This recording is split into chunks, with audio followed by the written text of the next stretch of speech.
Hello gamers, my name is Kitty. For August comments, here's what I think about it. So, like the usual, Wrath and Greater Demon are released as I expected, and also Final Fantasy V's Trials of Reckoning. Like all their releases during those 2 weeks are within my expectations, but just like always, like after that 6 hours maintenance, which wow, we didn't have an extended maintenance for August. Good job. I think that's because they don't want to give us any more extra viz.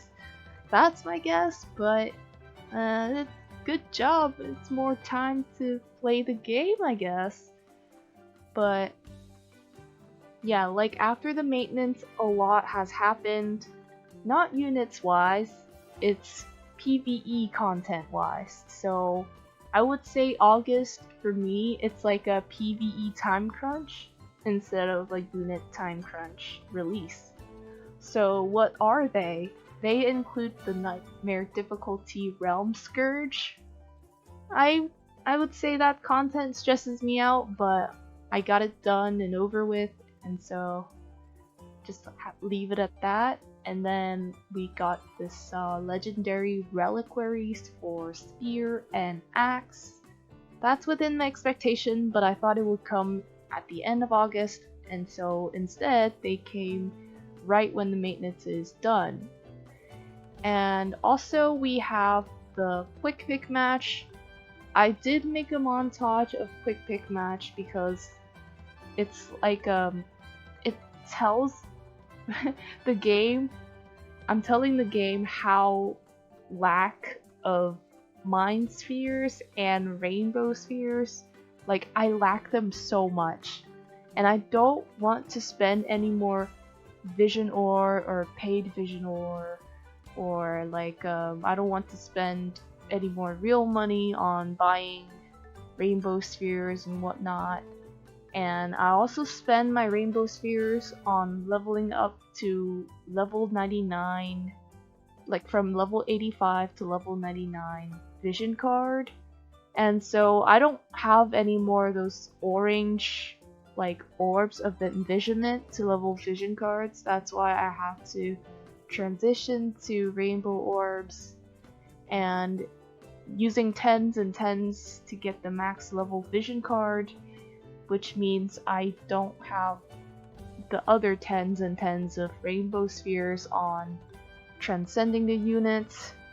And so yeah, if you're interested to watch my quick pick match video, I'll have it on the top right of the video.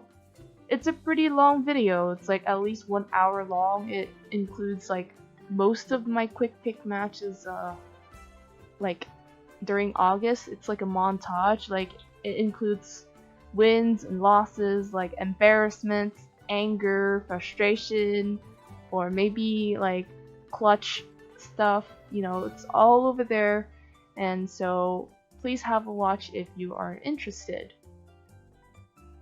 And finally, that Ice Jaden is released. And then after that is the Wazette's Cup, which Sherbu like made it to the top when he lost the last time he participated. So congratulations to Sherbu. And for the 4th week of August, there was this raid boss revival. I farmed the heck out of them because the materials are so rare, like you can't really farm through other content but from raid boss revival, so farmed the heck out of it, and then made some good equipment. And then we've got the ice tower for the +1 version of the ice ring, and Dark Shiva followed after Ice Jaden.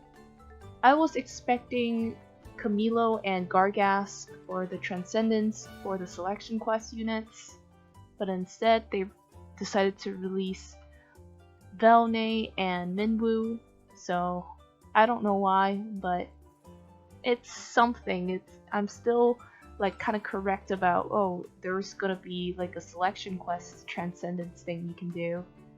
What I didn't expect was the avian hunt quest, because on the JP side, avian hunt quest was released during June, if I remember correctly. And now that it decided to release at the end of August, kind of like shocked me. I know there's a time like acceleration on the schedule, but I wasn't expecting that avian hunt quest to come so early, especially when the things that followed the avian hunt quest on JP was not released for the global side. So if I calculate like the regular schedule for the avian hunt quest without the acceleration, should be sometime in September, but instead it was released in August. So yeah, it was supposed to be released after Bridal Alaya, but it didn't, and so I was pretty confused there. And for the Elena's job vision card, I will talk about that just in a bit. I have some comments regarding to that, a big one too. So, yep, just wait for it a little, I'll mention it very soon. And for the last week of August, it's basically like a summer week. All the old summer units will get their transcendence. I didn't expect the limit burst upgrades, like the burst core ruins, PvE stuff again. Like, it's something like it's gonna be later released in my opinion, but no, it's like released by the end of August. And for the summer units and the PvE content regarding to summer, which is the Kraken mini raid, it finally like made its time to August. I was expecting mid-August, something like that. Nope, it procrastinated like all the way until the very last week of August. So there is that. And then I was expecting a new summer unit. Turns out not. It's just gonna be like a copy from the JP version. It's going to be Summer Glaciella. And then the seaside like vision card thing is like very disappointing and a letdown, because the vision card like had some wrong info, and so it's like Gumi is trying to scam players their Visior and made a lot of players very, very upset. And all they did for compensation is like a UR vision card ticket or something. And it's like, just get the things right, please already. And so here is my comment about Starlight Elena's job vision card. Well, for the job vision card, it was supposed to be released during fall, it's as it says on the slide, but turns out that Starlight Elena's job vision card was released before Summer Glaciella, and because of that, I find it very, very amusing, because I was expecting the vision card to come sometime around September, maybe October before Halloween unit comes, but it's just like, it's very funny. It's like fall? Nope, it's like, I'm gonna release this vision card before Summer Glaciella. Haha, shove it into your face.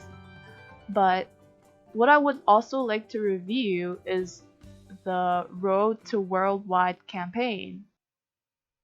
So first of all, we got this producer letter which says that everyone will get 2,000 Visior, and following that will be the login bonus, which has 7,000 Visior in the span of 28 days. Seriously? 28 days? 7,000 Visior? If you add all that up, that's not even enough to pity a vision card, Sag.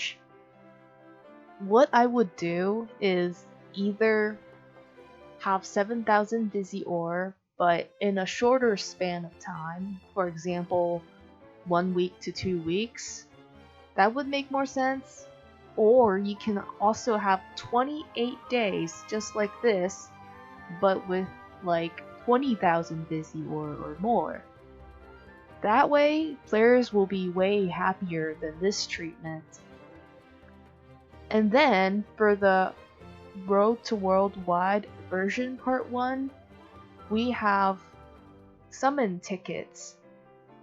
No, these summon tickets are not like MR plus guaranteed or UR plus guaranteed. It's just a regular good old summon tickets. And it will be gifted depending on the amount of busy ore to perform summons. So like if you spend your busy ore to buy shards, if you spend your busy ore to like expand guild barracks or like expand trust stone slots or expand chocobo expedition things, nope, those won't count towards the amount of busy ore like the gift back tickets. So it only counts on like the ones you spent on pulling the units. You won't get them from leveling up your like getting your shards. Anything else, nope, that won't count. So for anyone who is curious about how many tickets I have like gifted, well, here you go, guys.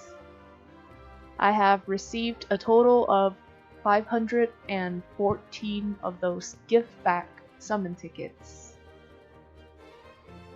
So the next thing is, well, we also have this Road to Worldwide version social media campaign part 1, which means that, you know, if you go to Facebook, Instagram, or Twitter, every 50 comments, we will get 20 scrolls of vicissitude UR. So all in all, how many UR scrolls did we get? Well, here's the answer. We have received 200 UR scrolls for the social media campaign part 1. So I think 200 is alright. It's not too much, it's not too little. I think that is an acceptable amount given to our players.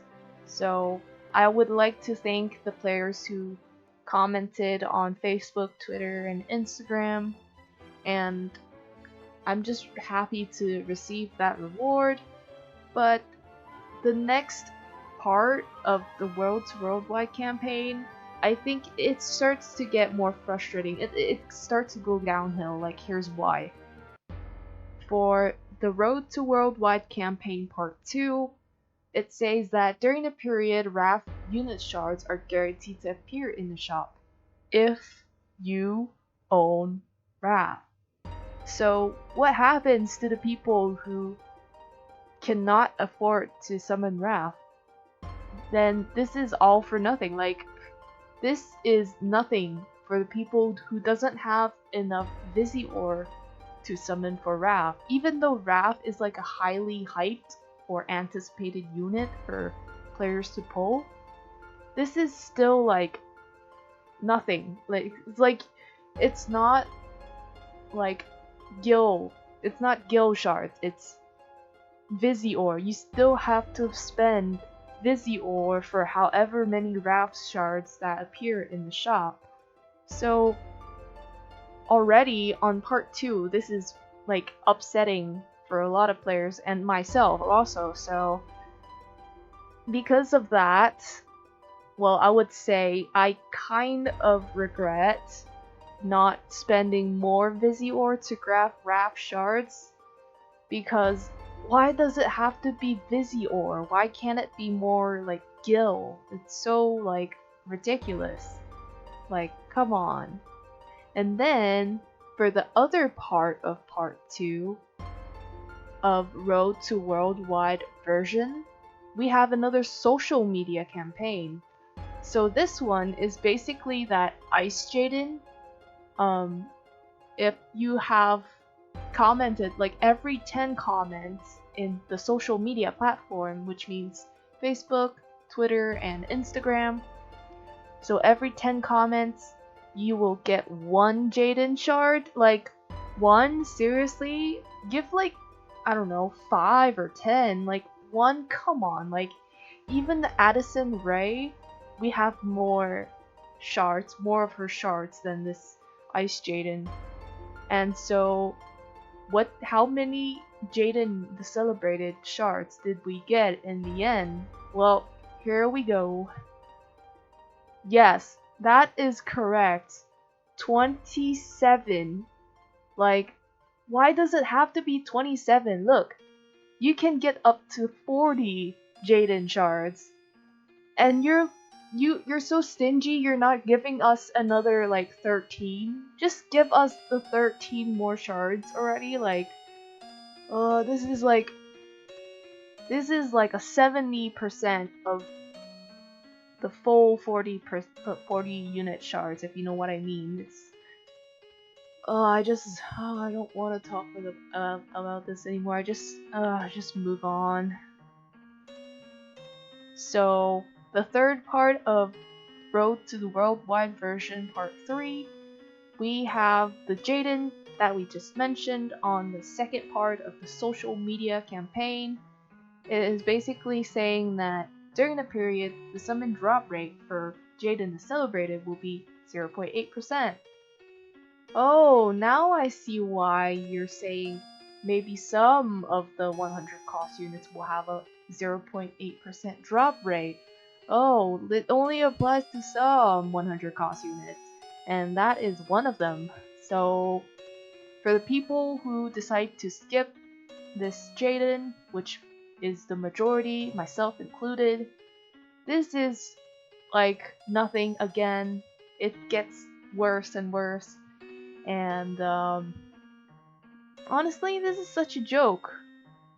And on the fourth part of the Road to the Worldwide Version, it says that the period lasts from the end of August until mid-September, and it says that during the period, Summer Jaden drop rate will be 0.8%. So Summer Jaden's abilities have been improved, and so this is, like I said, it's so stupid. Like, sure, you can have Summer Jaden's drop rate to 0.8, but what about the old Summer units bingo boards? Like, they're non-existent. Like, please get it together.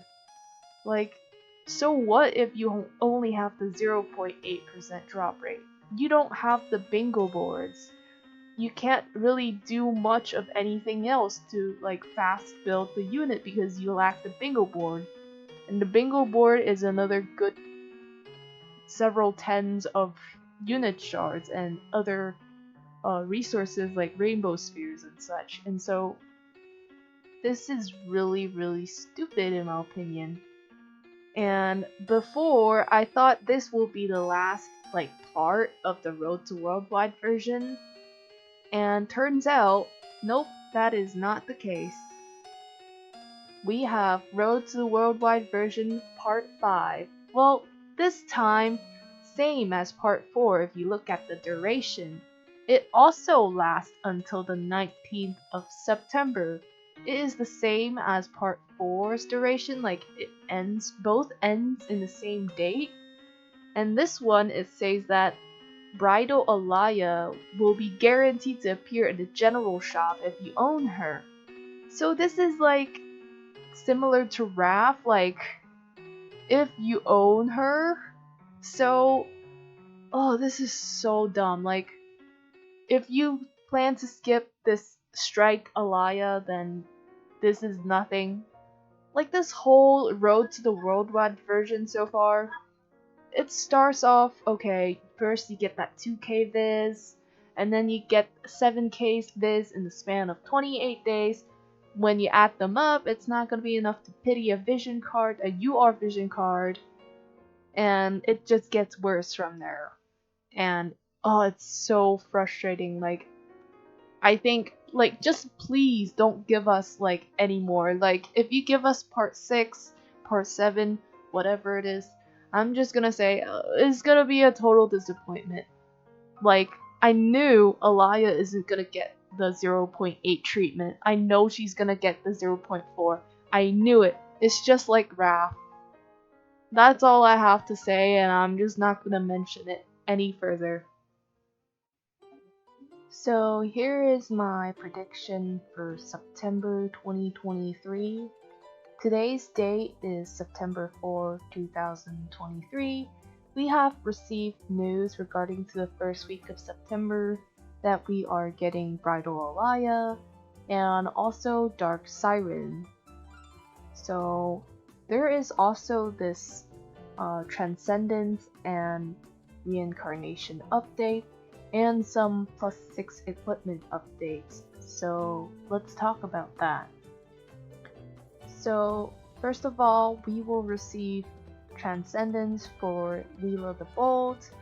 So her dream ability will be a 10% for slash and strike resistance, acquired AP of 30, and her upgrade skill will be her job level 25 skill, which is Little Leela Secret Slash. From the one target, now it's select up to 2 targets. It is a huge difference, and it is like a single target attack. So that's really good to consider, but personally I don't have enough of her Mind Spheres, and I don't have enough Rainbow Spheres, so we'll have to leave her for 120 for the time being. The second unit we will receive Transcendence will be Lemure. Her dream ability will be healing power of 15 and defense of 15. Her upgrade skill, like Leela, will be her job level 25 skill as well. That is Guard Hastaja. And so it will also give herself -4 hate, decrease 4 hate for herself if one or more of the targets have haste. So yeah, that -4 hate is huge on Lemure as well. So yeah, just like Leela, I don't have enough of Lemure's Mind Spheres as well. It's too much. It's just gonna have to leave her at 120. It's so sad, but if I have enough Mind Spheres, I would get both Leela the Bold and Lemure to 140 without a doubt, because 2 targets, like select 2 targets, it's really OP, and then the -4 hate when you give someone haste is like really OP, the less chance you'll get targeted. So yeah, very good Transcendence upgrades in my opinion. And as for the equipment +6, first we are getting the Beast Bane pendants.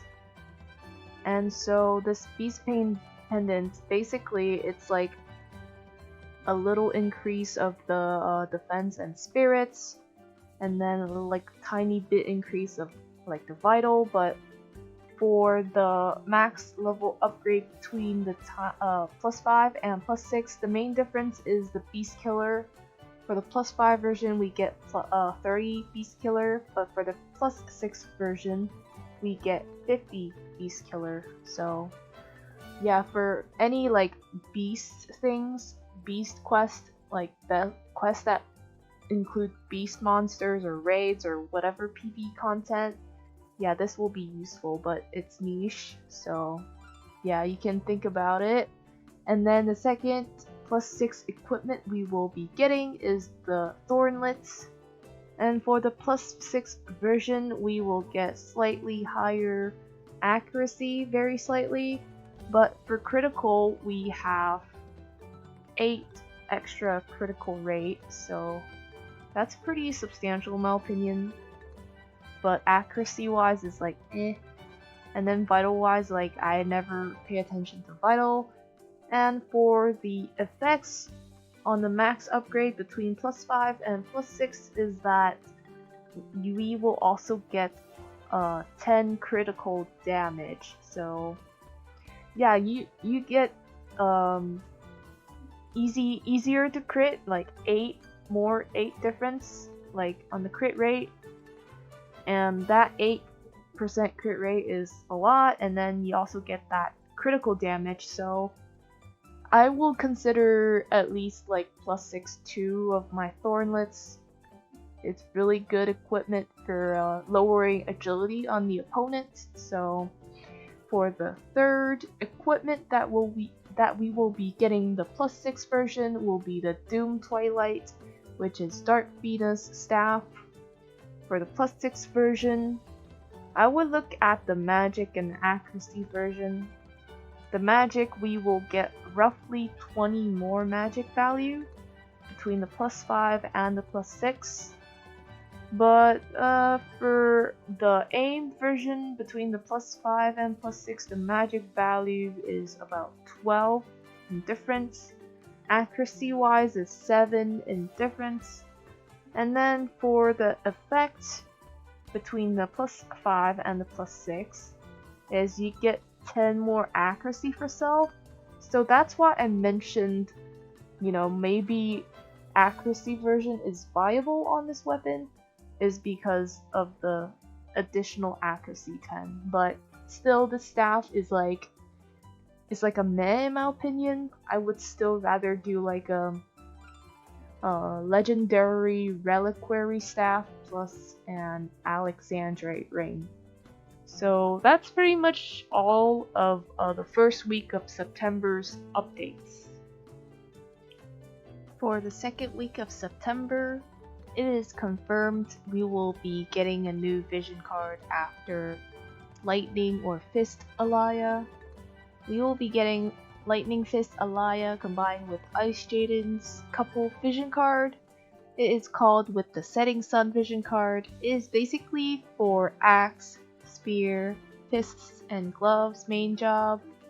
And its party ability has AoE of 16 / resistance 24, and when the vision card is at level 99, will also receive 50% acquired AP.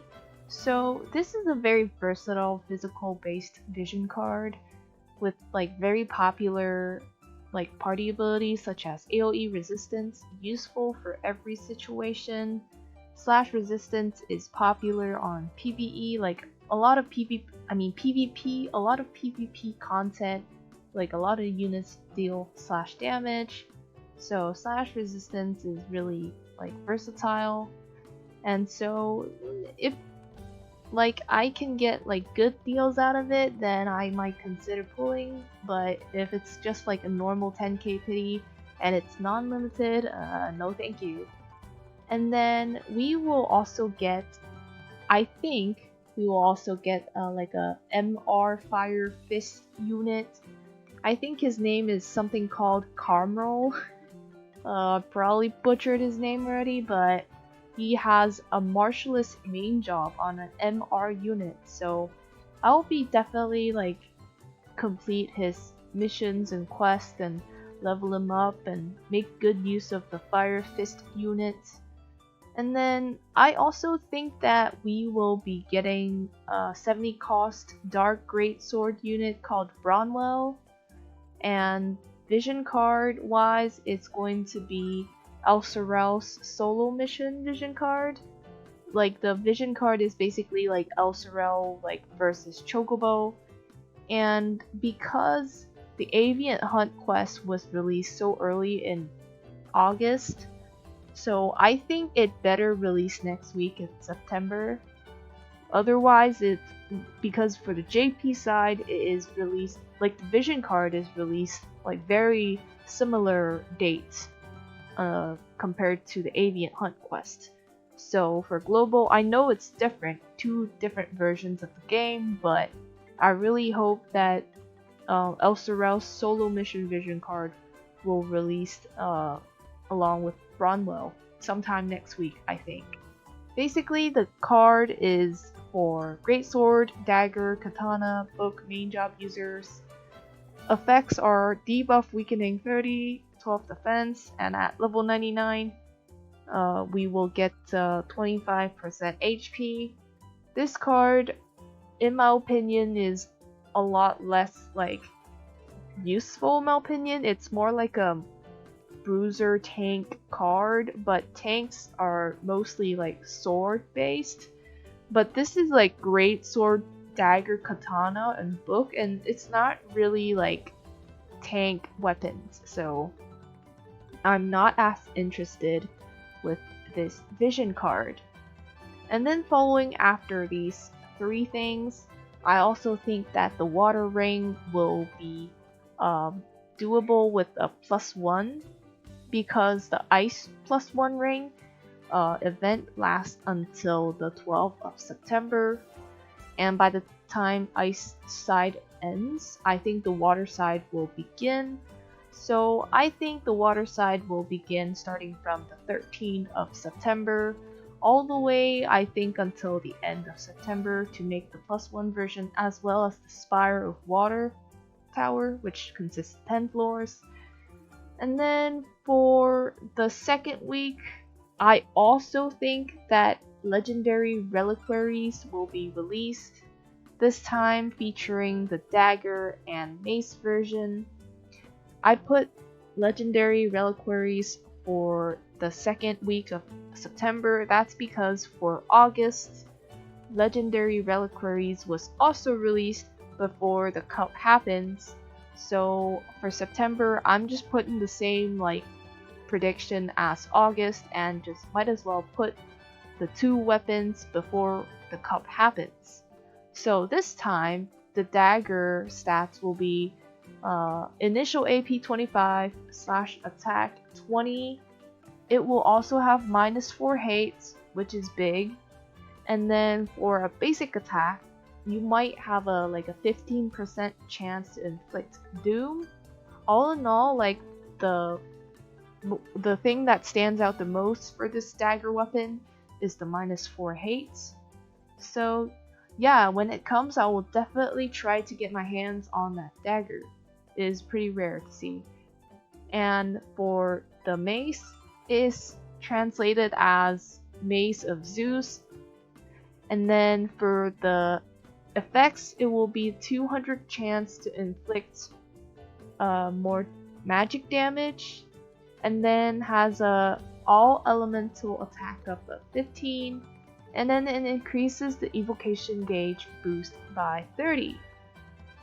Alright, and then the third week, what I'm thinking is, I think that because it is just 1 week before the transition to the worldwide version of GL version, I think they will do some baiting or little trying to tempt you to spend busy ore. I think that Final Fantasy rerun will be happening, not really as a event, it's more like a summoning side. So because the old Final Fantasy units got their Transcendence in JP side and also their Master ability too. So I think for the third week of September, it better be the old Final Fantasy collaboration units, which hasn't received their MA2 or Transcendence or both. This will be a good opportunity or a good time slot, in my opinion, to slot in the old Final Fantasy units reruns, summons, get their Transcendences, get their MA2s during this period. Those Final Fantasy collaboration numbers, I think they'll include definitely 1, 4, 6, 7, 13, and 15. Because recently we had the Final Fantasy V collaborations. I'm not sure if we will have another rerun of Final Fantasy V, to be honest. I probably doubt it, but just in case it's there, I'm just gonna put it on the calendar anyway. So yeah, I expect a rerun, a old Final Fantasy rerun, summonings and upgrades regarding to that. And then following that old Final Fantasy collaboration rerun, I also think that Shalze will be released on the third week of September. She's basically a 70 cost fire staff unit which belongs in a devout job. I'm not a fire main, so I'm just gonna skip on her. And following Shalze will have her vision card. I think I have it roughly translated as far away from the top of martial arts. And its effects is basically for greatsword once again, ninja blade, katana once again, and staff that are devout main equipable jobs. And the effects, the party ability effects, is basically very niche in my opinion. It's basically 24% dark resistance, 20% human killer when dealing physical attack, and when the vision card is at level 99, it will have a slash attack penetration of 35. So yeah, in my opinion, overall is like niche. It's like a support card for like and it's like a niche card for dark comp, like versus dark comp. So yeah, I'm just gonna pass on that too. And for PvE wise, on the 3rd week of September, I am predicting a selection quest unit run. This time it will feature Gargas and Camilo. I think they are the final units that will receive their transcendence regarding to selection quest units. And between the 3rd week and the final week of September, I'm predicting / expecting a video from Hiroki. That is because it is reaching the time when the worldwide transition happens. Like they actually like get some sort of merge and the time acceleration has been done. And so I think that's one reason why I'm expecting or predicting a video from Hiroki. The second reason is 6 hours maintenance that will happen on the 26th of September. So just in case that 6 hours maintenance happens, just do that stuff before maintenance happens, finish up content, and so you don't miss out. And like I said, I'm just going to expect another like extended maintenance. I know it didn't happen during August, but I'm expecting an extended maintenance because of the how to say, like the worldwide and the time crunch and everything. And I think a big event is incoming. And what is that big event? I think the big event after the maintenance will be Final Fantasy VIII collaboration featuring Rinoa and Squall, and Squall's vision card. I can't think of anything other than Final Fantasy VIII, to be honest. I also didn't put Melnia before Final Fantasy VIII because it's kind of like that Wrath time when I was thinking, well, is Final Fantasy V gonna come first or Wrath? And I guessed Wrath come first, and I got it wrong. So this time, I'm gonna take that lesson from Final Fantasy V prediction. I'm gonna put Final Fantasy VIII before Melnia. I don't think Melnia is gonna be released in September. I think she's gonna appear around the 1st week of October. So yeah, I'm really excited about Final Fantasy VIII collaboration. I'm thinking about skipping Squall, even though I really like him. He's handsome and all, but first, he is lightning, and my lightning party is really bad. So unfortunately, I'll have to skip Squall, or maybe slow build Squall at most. And plus the busy, or I don't have enough from the world to worldwide. I spent a lot, so I'm just taking a break from it. And since Rinoa is free, I'm just gonna build her, and that's pretty much it. So all in all, that's pretty much my prediction for September. And since that maintenance time period is so abnormal compared to, because September maintenance is the end of September, whereas normally we get maintenance on the during the middle of the month. So this is very abnormal situation, and so it is best for me to conclude my prediction series from here. Unless I can predict, like I can see a clear prediction in the future, I think I'm just gonna stop at this point, unfortunately. And I think in terms of my video releases, it will also be less frequent because I run out of content to like make, because I'm done with predicting stuff. Maybe like if I have content that encourages me to make video, then I'll consider making videos such as quick picks, or maybe selection quest stuff, maybe raid revival, etc. Then I'll consider making video, but prediction wise, I think I'm done for now. And that's pretty much all I've got. And yeah, I'm sorry about the road to worldwide stuff. I'm really salty about it, and I'm still kind of like digesting the feeling, and I'm just like I'm just fully let down and disappointed at this point, and not have any high hopes of it. But that's all I've got, and I hope you guys feel better too, and have a good day, and I'll see you in the next one if I got any more videos to make in the future. But that's all for now, and see you. Bye bye!